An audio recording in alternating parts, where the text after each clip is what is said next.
For those of you who don't know me, I am Sammy. I'm one of Celia's best friends. Before I start crying, I want to thank you all for being here. I know how much it means to Celia and Trevor to have their closest friends and family here to celebrate their special day.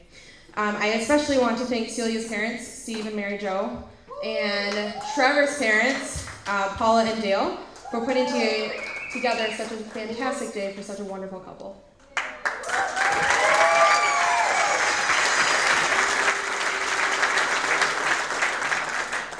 All right, here we go. I first met Celia 6 years ago at the end of our freshman year at Central Michigan. Celia was blessed to have me as a roommate. And for that first year, I think it's safe to say that I drove her absolutely crazy. To say the least, we were exact opposites. While I thrive in an organized chaos, sleep late on weekends, and am a professional procrastinator, Celia is a clean freak who wakes up at 9 a.m. and tended to start her homework before the morning it was due. Had it not been for our shared obsession for Dawson's Creek and country music, I'm not sure we would have lasted that first year together. However, after tolerating each other, we ended up signing at our first apartment together, and that was where our friendship began to grow into the wonderful thing that it is today. After all, this was the year that Celia ended up with Frank and Pinky, and I threatened to tighten every jar in the apartment if she wasn't nice to me. During this time, we bonded over how wonderful our roommates were, a love of Joshua Jackson, and Celia's newfound love for performing on stage with On the Rocks with me as her official groupie.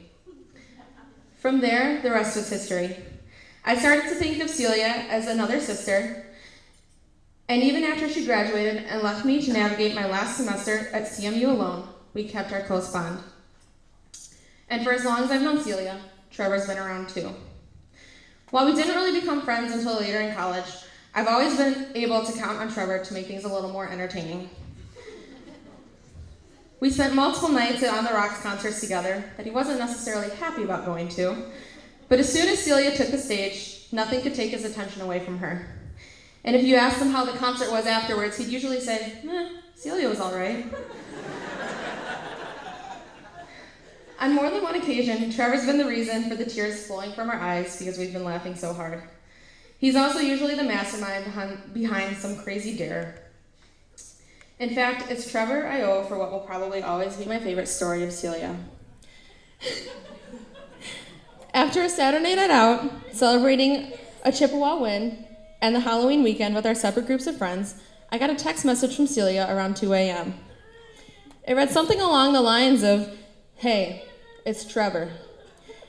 Celia's sleeping, but she wanted me to tell you Sammy turns birthday at midnight. I think she means happy birthday." This was when I knew that I could count on Trevor to tell me whenever Celia said or did anything embarrassing, and so far he's pulled through. But to me, Trevor is so much more than a friend with the ability to make us laugh at any given time. He is the perfect man to compliment my very best friend. A wise man named George Feeney once said, "I believe that when you find love, you hold on to it, and you cherish it, because there is nothing finer, and it may never come again." When I hear this, I think of Celia and Trevor. After all, they've been together for what feels like forever.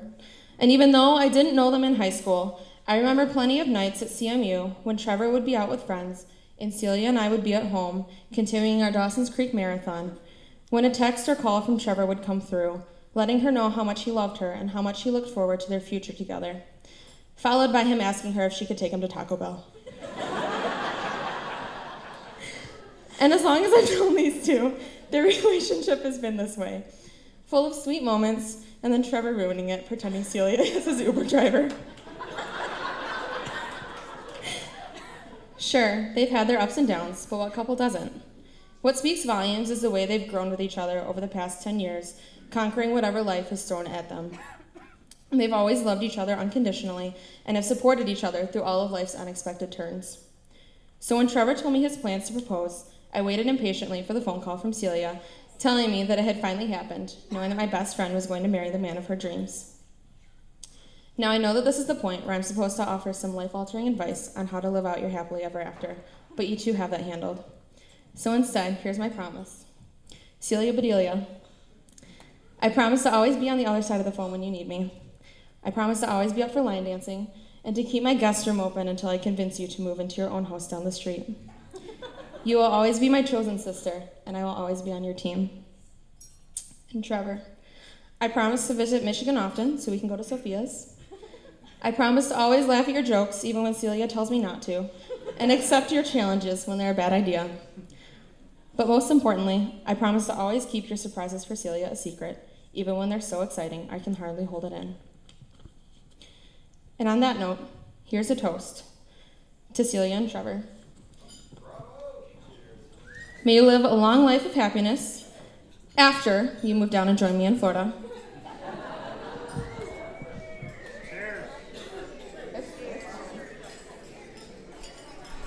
And because I know it's coming later, I have one last gift for you. Taco Bell.